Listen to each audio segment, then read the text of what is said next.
జై బాలయ్య, జై జై బాలయ్య.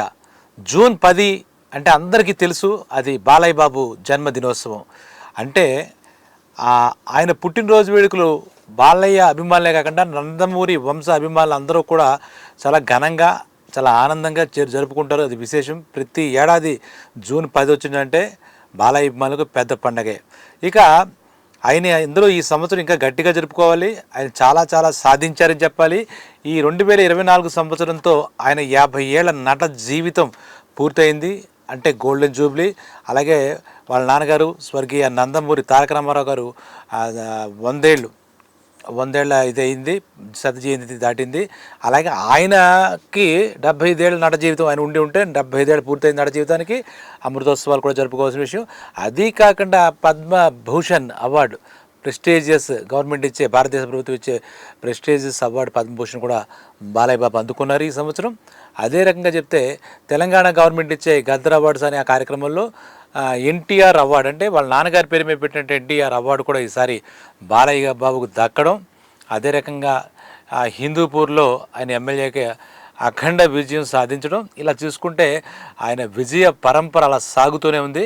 సో అభిమానులందరికీ నిజంగా పండగ, ప్రతిరోజు పండగలాగే ఉంది. అది కాకుండా బాలయ్య బాబు జన్మదినోత్సవం పురస్కరించుకుని బోయపాటి శ్రీనివాస్ డైరెక్షన్లో వస్తున్నటువంటి అఖండ 2 అంటే అఖండ తాండవం అని పెట్టారు.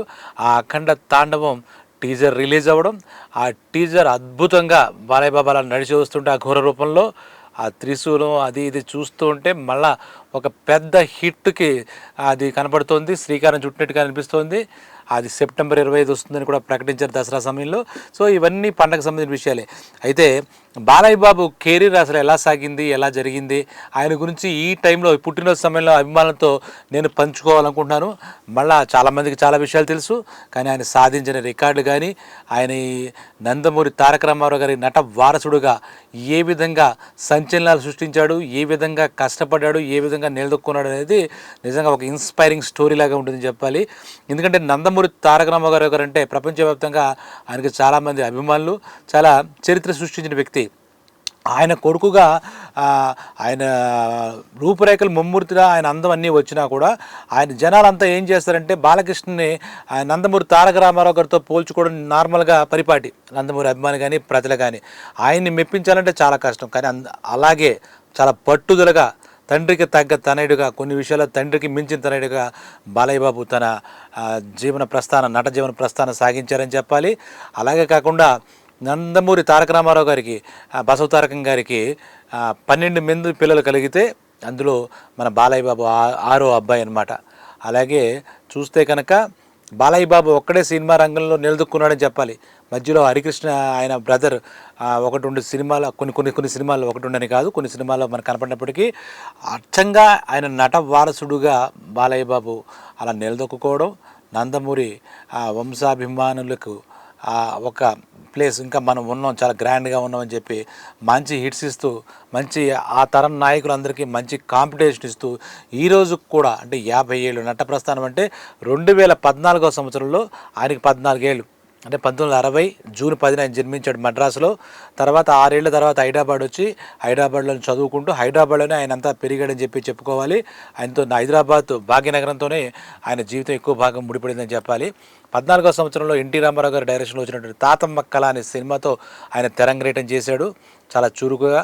ఆ తర్వాత చాలా అదృష్టం ఏంటంటే తండ్రి డిసిప్లిన్తో కాకుండా తండ్రి దర్శకత్వంలోనే సినిమా ఓనమాలు దిద్దుకుని సినిమా రంగంలో ఒక అభివృద్ధి దిశగా వెళ్ళిన హీరో. ఆ అదృష్టం ఇతనికి పట్టింది. సుమారు ఒక 5-6 సినిమాలు ఎన్నో చిన్నతనంలో, అంటే సోలో హీరోగా రాకముందే సలీం అనార్కలి కానీ, తాతమ్మ కళ తర్వాత చెప్పే మాట శ్రీమద్ విరాట్, పోతులూరి వీరబ్రహ్మం గారి చరిత్ర కానీ, ఇలాగా చాలా సినిమాలు ఆయన తండ్రి గారి దర్శకత్వంలో చేయడం జరిగింది. తర్వాత సోలో హీరోగా 22 ఏళ్ళు అనుకుంటా అప్పటికంతే సాహసమే జీవితం అనే ఒక సినిమాతో బాలయ్య బాబు సినిమా జీవితం ప్రారంభమైందని చెప్పాలి. అంటే హీరోగా, సోలో హీరోగా. అంతకుముందు అంత వయసు లేనప్పుడు తండ్రితో కలిసి చేసిన సినిమాలు ఒక ఎత్తు అయితే, అప్పుడే నేను వస్తున్నాను అనే ఒక హింట్ ఇచ్చినట్టుగా అయింది. ఆ తర్వాత సాహసమే జీవితం ఆ టైటిల్ బయట చూడవచ్చు. నా జీవితమే సాహసం అనేది అది ఆయనకి యాప్ట్గా ఉన్న టైటిల్తో కూడిన సినిమా ఆ రోజు సాహసమే జీవితం సినిమా వచ్చింది. తర్వాత చాలా ప్రయోగాత్మక సినిమాలు, చాలా చేశారు. అభిమానులు అలరించడానికి కమర్షియల్ సినిమాలు, మాస్ సినిమాలు, అలాగే గ్రామీణ ప్రాంత చిత్రాలకు పెద్దపీట వేశారు. తర్వాత అందరు దర్శకులతోనూ చేసి జననీ జన్మభూమిచ్చ ఇటువంటి సినిమాలతో కూడా ఆయనలో నటుడు బాబాయ్ అబ్బాయి ఇలాంటి సినిమాలు చేసుకున్నాడు. అయితే ఆయన జీవితంలో మనందరికీ తెలుసు, అభిమానులందరికీ తెలుసు, భార్గవ వార్డ్స్ ఎస్ గోపాల్ రెడ్డి గారితో ఆయన కాంబినేషన్ అంటే కోడి రామకృష్ణ గారి దర్శకత్వం, భార్గవ గోపాల్ రెడ్డి గారు భార్గవ వార్డ్స్ పతాకమైన ప్రొడ్యూసర్గా మన సినిమా మంగమ్మ గారి మనవడు ఆయన లైఫ్లో ఆయనకు స్టార్డమ్ తెచ్చిందని చెప్పాలి. ఇంకా మాట్లాడితే ఆయనకు ఒక టర్నింగ్ పాయింట్గా కూడా మన ఆ సినిమాని చెప్పుకోవాలన్నమాట. అక్కడి నుంచి ఈ వీళ్ళ కాంబినేషన్లో కోడి రామకృష్ణ గారి డైరెక్షను, గోపాల్ రెడ్డి గారి ప్రొడక్షన్లో ఆయన ముద్దుల మావయ్య, ముద్దుల కృష్ణయ్య, ఈ రకమైనటువంటి మొవ్వ గోపాలుడు, ఇలాగా చాలా మంచి సినిమాలు అనమాట. అన్నీ కూడా గ్రామీణ నేపథ్యం. అంటే ఎన్టీ రామారావు గారి తర్వాత పంచి కట్టే హీరో ఎవరైనా ఉన్నారు అంటే బాలయ్య బాబే అనే పద్ధతిలో ఆయన జీవితం సాగింది. ఇంకా తర్వాత ఇంకా ఇది అని కాదు కానీ కాంబినేషన్స్ చెప్తే కనుక బాలయ్య బాబు కోదండరామరెడ్డి గారితో 11 సినిమాలు, అన్ని మ్యాక్సిమం కమర్షియల్ మూవీస్. ఆ తర్వాత కోడి రామకృష్ణ గారితో 7 సినిమాలు, రాఘవేంద్రరావు గారితో 6 సినిమాలు అలా డైరెక్ట్ చేయడం. అంటే ఆయన కష్టపడి పనిచేయడం తప్పితే ఆయనకు వేరే విషయం రాదు. తెలుగు భాషపై పట్టు, తెలుగు భాషపై మక్కువ, ఒక అచ్చమైన ఒక తెలుగు హీరోకి ఎవరైనా కేర్ ఆఫ్ అడ్రస్ ఉన్నారు అంటే మన బాలయ్య బాబు అనే చెప్పాలన్నమాట. ఎందుకంటే ఈ బాలయ్య బాబు చరిత్ర చూస్తే అందరు హీరోలు ఇంక్లూడింగ్ చిరంజీవి గారు, నాగార్జున, మళ్ళీ వెంకటేష్ బాబు, ఆ తరంలో ఉన్నటువంటి నాయకులందరూ కూడా బాలీవుడ్కి వెళ్ళి కూడా కొన్ని సినిమాలు చేసి వచ్చారు. కానీ నందమూరి బాలయ్య గారు తెలుగు సినిమాలకు తప్పితే హై ప్రయారిటీ తెలుగు సినిమాకి ఇచ్చారని చెప్పాలి. అలాగే చూస్తే కనుక ఆయన ఎక్కువగా 100% చెప్పుకోవచ్చు, 1-2 ఉండేమో నాకు తెలియదు. కానీ తెలుగు దర్శకుల్ని, తెలుగు టెక్నీషియన్ని ఆయనే ఎంకరేజ్ చేసేవారు ఎక్కువగా. ఎవరైనా సరే చూస్తే కనుక తెలుగు టెక్నీషియన్స్ ఆయన సినిమాలకు 90% తెలుగు డైరెక్టర్స్, మ్యూజిక్ డైరెక్టర్స్ కానీ ఇంకోటి కానీ తెలుగు వాళ్ళకి చాలా పెద్దపీట వేశారని చెప్పి మనం చెప్పాలి. ఇంకా కొన్ని మాట్లాడుకుంటే కనుక ఇటీవల కాలంలో అంటే కాంబినేషన్ చెప్పారు రాఘవేంద్రరావు గారు, అలాగే కోడి రామకృష్ణ గారు, కోదండరామరెడ్డి గారు ఎక్కువ సినిమాలు చేశారని చెప్పాం. తర్వాత హీరోయిన్స్లో విషయం వస్తే విజయశాంతి దగ్గర 17 సినిమాలు ఆయన చేసినట్టుగా రికార్డ్ కనపడుతుంది. వాడు మంచి కాంబినేషను ఇద్దరు. తర్వాత విజయశాంతి గారు ఓన్ పిక్చరు, ఆవిడ ప్రొడక్షన్ నిప్పురవ్వ అని ఒక సినిమా చేశారు. అక్కడేవో కొన్ని అభిప్రాయ భేదాలు, కొన్ని పొరపచ్చులు వాళ్ళిద్దరి మధ్య వచ్చినట్టున్నాయి. ఆ నిప్పురవ్వ తర్వాత వాళ్ళిద్దరి కాంబినేషన్లో మరొక సినిమా రాలేదని చెప్పాలి. ఆ 1993 సంవత్సరంలో ఇది ఒక రికార్డుగా చెప్పుకోవాలి. ఒకే హీరో సినిమాలు ఆయన సినిమా మీద ఆయన సినిమా పోటీ పడినట్టుగా నిప్పురవ్వ అని చెప్పి విజయశాంతి గారు నిర్మించిన సినిమా ఒకటి రిలీజ్ అయితే, అలాగే బంగారు బుల్లోడు అని చెప్పి ఒక సినిమా విబి రాజేంద్ర ప్రసాద్ గారు జగపతి ఆర్ట్ ప్రొడక్షన్స్లో రవిరాజా పిన్సిటి గారి దర్శకత్వంలో అది ఒకటి రిలీజ్ అయ్యింది. ఆ రెండు ఒకదాని మీద ఆయన సినిమా మీద ఆయనే సినిమా పోటీ పడింది. అరుదుగా జరుగుతుంది. ఒక హీరో సినిమా మీద ఇంకో హీరో సినిమా పడిందంటే అనుకోవచ్చు, కానీ ఈయన సినిమా మీద ఈయన సినిమా పడడం అది నిజంగా ఈయన డాషింగ్ అండ్ డేరింగ్ స్వభావానికి నిదర్శనం చెప్పాలి. అయితే కొంచెం నిప్పురవ సినిమా నిరాశపరిచిన మాట వాస్తవమే, కానీ బంగారు బుల్లోడు మటుకు అఖండ విజయం సాధించిందని చెప్పాలన్నమాట. ఇక్కడ ఈ విధంగా చెప్పుకుంటే కనుక తర్వాత మనకి బాలయ్య బాబు గారి సినిమాలు చూస్తే బోయపాటి సీన్ ఇటీవల కాలంలో వచ్చినటువంటి డైరెక్టర్స్ చూస్తే బోయపాటి సీన్ కాంబినేషన్లో వరుస పెట్టి ఒక హ్యాట్రిక్ పూర్తయిపోయింది. సింహ, లెజెండ్, అలాగే అఖండ 1 ఆ 3 ఒక తర్వాత ఇప్పుడు రీసెంట్గా అఖండ 2 నిన్నే టీజర్ రిలీజ్ అయింది. మంచి రెస్పాన్స్ వచ్చింది, మంచి వైరల్ అవుతుంది.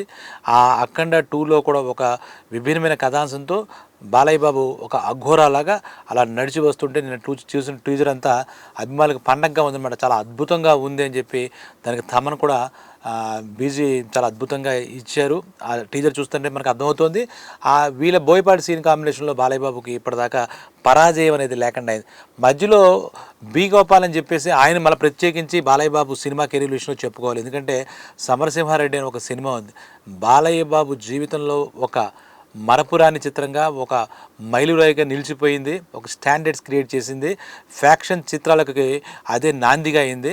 ఇంకోటి ఏంటంటే ఒక చిన్న విషయం చెప్పుకోవాలంటే బాలయ్య బాబు గారు ఇప్పటిదాకా 111వ సినిమా అఖండ 2 ఇప్పుడు రాబోయే సినిమా అయితే 100వ సినిమా గౌతమిపుత్ర శాతకర్ణి అనుకుంటే కనుక అక్కడ దాకా బాగానే ఉంది. నారి నడుమర 50వ సినిమా అంటే ఒక మైలురాళ్ళు గట్టి చెప్పుకునే విషయం అయితే, ఈ సినిమా గురించి చెప్పాలి అంటే కనుక సమరసింహారెడ్డి బాలయ్య బాబు ఆయన యాక్ట్ చేసిన సినిమాలో ఆల్ టైమ్ ఫేవరెట్ మూవీగా మనం చెప్పుకోవచ్చు.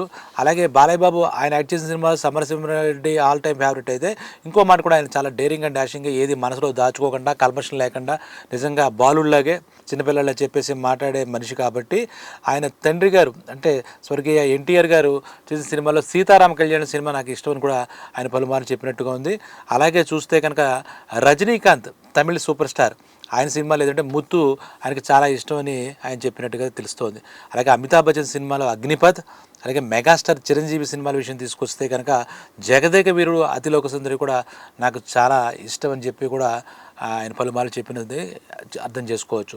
ఇక మనం మాట్లాడుకుంటూ వెళుతూ ఉంటే బాలయ్య బాబు గారు అసలు యాక్చువల్లీ ఎన్టీఆర్తో కంపేర్ చేస్తాం, కానీ ఎన్టీఆర్ సుమారు 17 సినిమాలు ఎన్నో డైరెక్ట్ చేసి చాలా బహుముఖాల్లో వెళ్ళినా కూడా ఈయన వెళ్ళారు, మల్టీ ఫేస్తోనే వెళ్ళారు. కానీ ఈయన డైరెక్షన్లో ఆయనంత సినిమాలు డైరెక్షన్ చేయలేదని చెప్పాలి. చిన్నప్పటి నుంచి ఎన్టీఆర్ గారి క్రమశిక్షణ అంతా అలవర్చుకున్నారు. అలాగే ఎన్టీ రామారావు గారిలాగే పురాణాల పట్ల మన తెలుగు సాహిత్యం పట్ల చాలా మక్కువ. చాలా సభల్లో ఆయన ఎన్నో విషయాలు మాట్లాడుతూ అంటే పురాణాలకు సంబంధించి ఇతిహాసాలకు సంబంధించి మాట్లాడుతూ ఉండడం, ఆయనకి చరిత్ర గురించి మాట్లాడడం మనం అర్థం చేసుకోవచ్చు. బాలయ్య బాబులో ఉన్నటువంటి ఆ తెలుగు భాషపై ఉన్నటువంటి అభిలాష గురించి మనం అర్థం చేసుకోవచ్చు అనమాట. ఇక మాట్లాడితే ఇంకా దర్శకత్వం గురించి మనం ఇందాక మాట్లాడుకున్నాం. దర్శకత్వంలో ఆయన చేద్దామనుకుని నర్తనశాల అని చెప్పి ఒక సినిమా ఉంది. ఆ నర్తనశాల సినిమా ఎన్టీ రామారావు గారు కూడా ఉంది. ఈ నర్తనశాల సినిమాని చెయ్యాలని చెప్పేసి ఆయన దాన్ని స్టార్ట్ చేశారు. అందులో హీరోయిన్గా సౌందర్య, అలాగే మెయిన్ క్యారెక్టర్లో భీముడు అనుకుంటా, భీముడు క్యారెక్టర్గా చనిపోయినటువంటి శ్రీహరి వాళ్ళు పెట్టుకుని ఆ సినిమా స్టార్ట్ చేస్తే దురదృష్టవశాత్తు ఏంటంటే ఆ సౌందర్య అలాగే శ్రీహరి కూడా అకాల మరణం పొందడం వల్ల ఆ నర్తనశాల సినిమా ఈయన దర్శకత్వంతో చేయాలనుకున్న ఆ సినిమా ఆగిపోయిందనమాట. ఆగిపోవడం వల్ల ఆయన డైరెక్టర్గా ఇంకా మనం చూడలేకపోయినట్టు.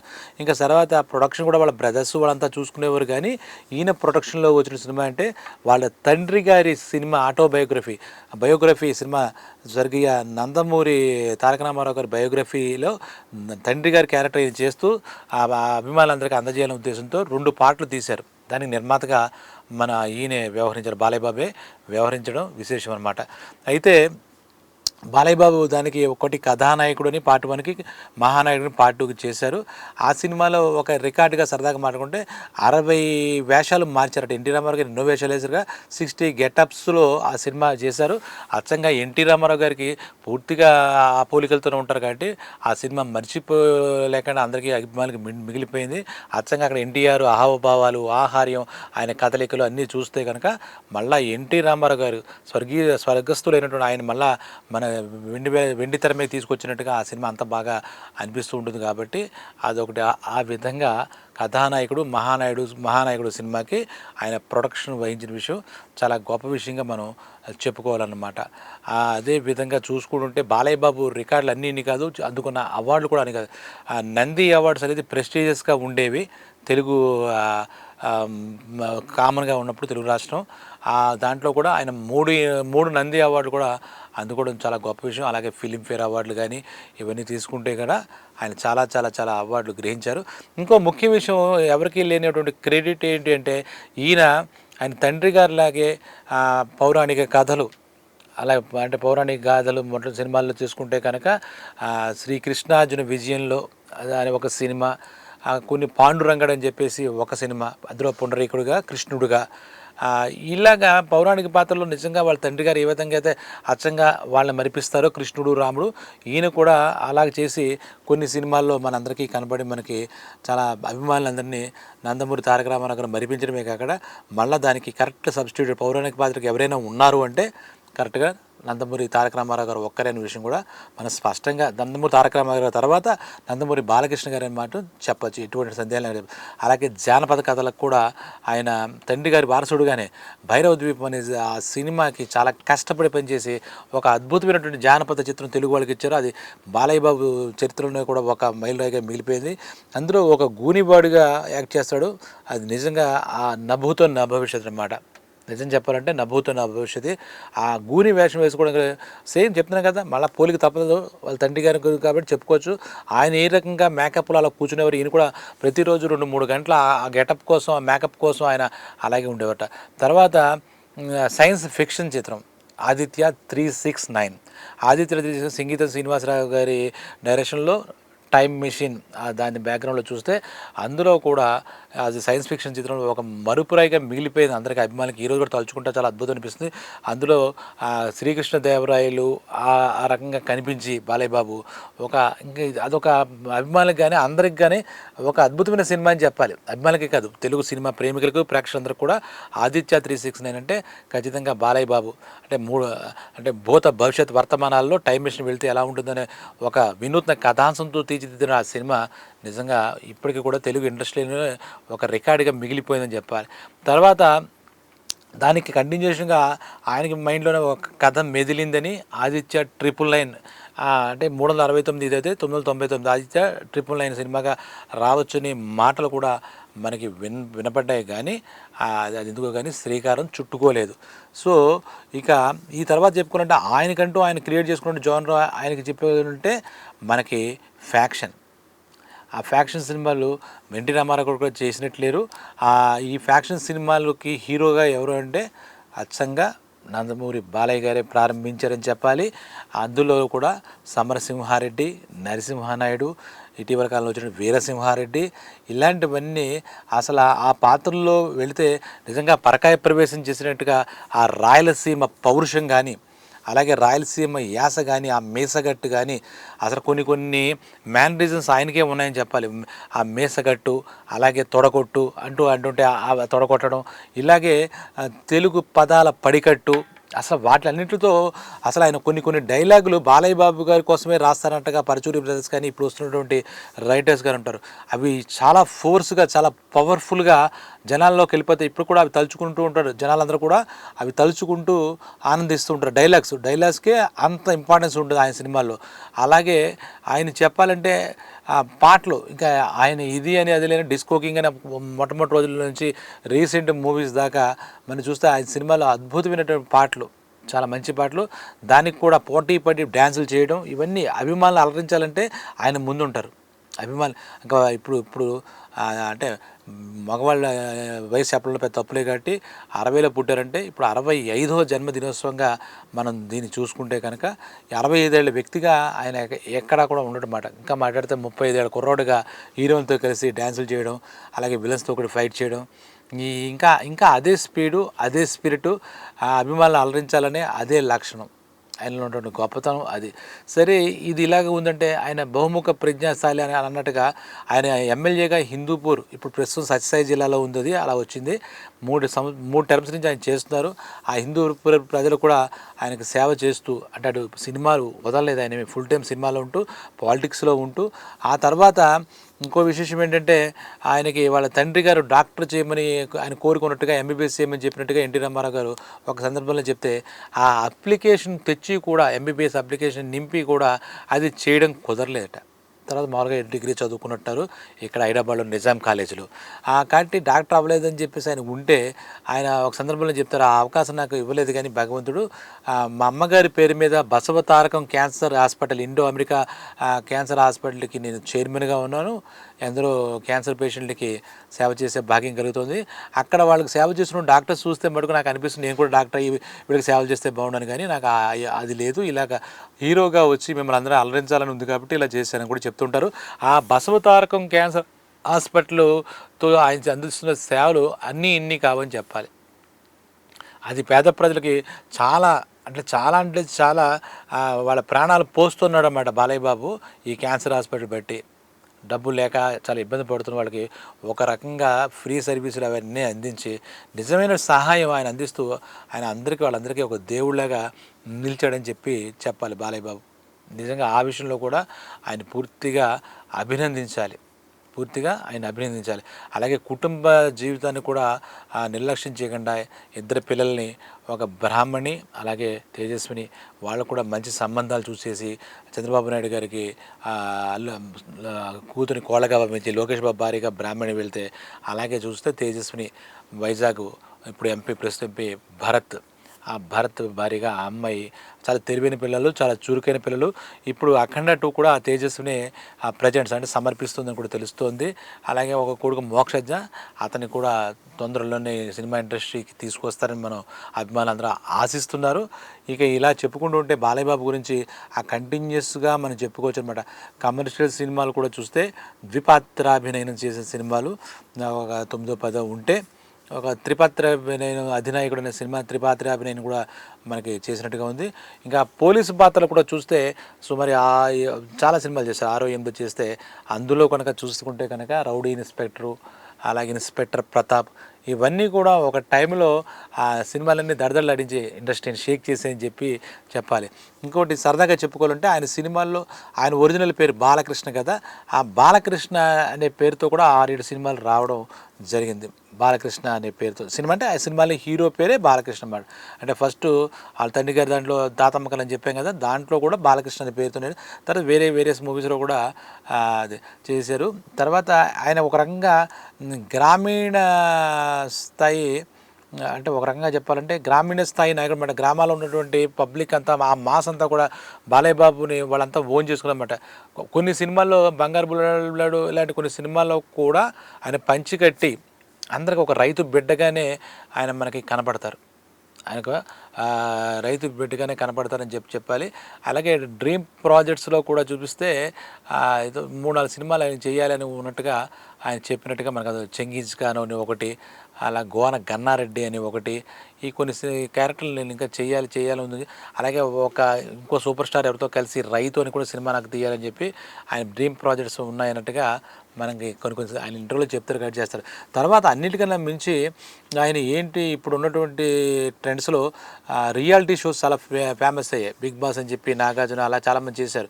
ఏందో మెగాస్టార్ చిరంజీవి ఇలాంటి వాళ్ళందరూ, జూనియర్ ఎన్టీఆర్ కూడా అవి చేస్తే కనుక ఆయన కూడా బిగ్ బాస్ తరాసే దాంతో అన్స్టాపబుల్ అని చెప్పేసి ఒక రియాలిటీ షో చేసి అసలు అది ఇంకా ఇంత హిట్ అని చెప్పలేనంత హిట్గా ఆహా ప్లాట్ఫామ్ మీద, ఆహా ఓటీటీ ప్లాట్ఫామ్ మీద ఇంకా చెప్పాలంటే ఒక చరిత్ర సృష్టించాడని చెప్పాలి ఆయన చరిత్ర.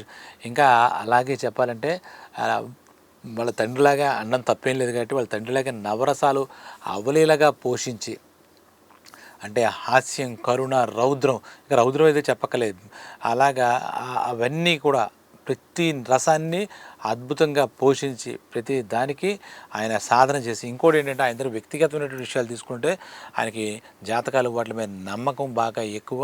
ఆయన వేళకవి పెట్టుకోవడం, ఆయా గ్రహాలకు సంబంధించి అవి చూస్తే మనకు అర్థమవుతుంది, ఆయన గురించి వింటే కూడా అర్థమవుతుంది.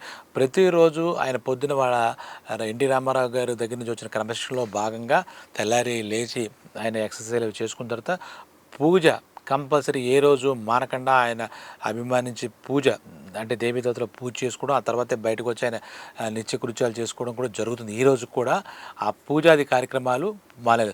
అలాగే ఎక్కడైనా పబ్లిక్ ఫంక్షన్ చూస్తే ఆయన భారత రామాయణ భాగవత గ్రంథాల్లోంచి కొన్ని పద్యాలు కానీ, అలాగే కొన్ని స్తోత్రాల నుంచి కొన్ని శ్లోకాలు కానీ అక్కడ అలవోకగా చదివి ఆయనలో ఉన్నటువంటి సాహిత్యం ఏమిటి, ఆ భక్తిభావం ఏంటి అనేది కూడా చెప్తున్నట్టుగా తెలుస్తుంది. మనం చూస్తుంటే అది మన అందరికీ అర్థమవుతుందన్నమాట. ఆ విషయంలో ఎటువంటి సమకాలీన నటులందరితోనూ, అంటే చిరంజీవి గారు ఇలాంటి వాళ్ళందరితో కూడా ఇప్పుడు ఈ తరంలో వచ్చే వాళ్ళందరికీ స్నేహంగా ఉంటూ, మిగిలిన సీనియర్స్ అందరికీ ఆ గౌరవం ఇస్తూ, ఇలా ఆ సినిమా రంగంలో ఎనలేని సేవలు బాలయ్య బాబు అందించారని చెప్పాలి. అందుకు అభిమానులు ఈరోజు కూడా అంతలా అభిమానిస్తారు. జై బాలయ్య, జై జై బాలయ్య అనేది అభిమానులుగా తారక మంత్రంలా తయారైపోయింది అన్నమాట. ఒక రకంగా చెప్పాలంటే ఎక్కడికి వెళ్ళినా కూడా ఒక విజయానికి సంగీతమైన ఉందంటే బాలయ్య గారు అటు వెళుతూ ఉంటే కూడా జై బాలయ్య, జై జై బాలయ్య అని చెప్పేసి ఆ అరుపులు, కేరింతలు, ఆ ఉత్సాహం, మనం దాన్ని అన్నింటినీ అర్థం చేసుకోవచ్చు అనమాట.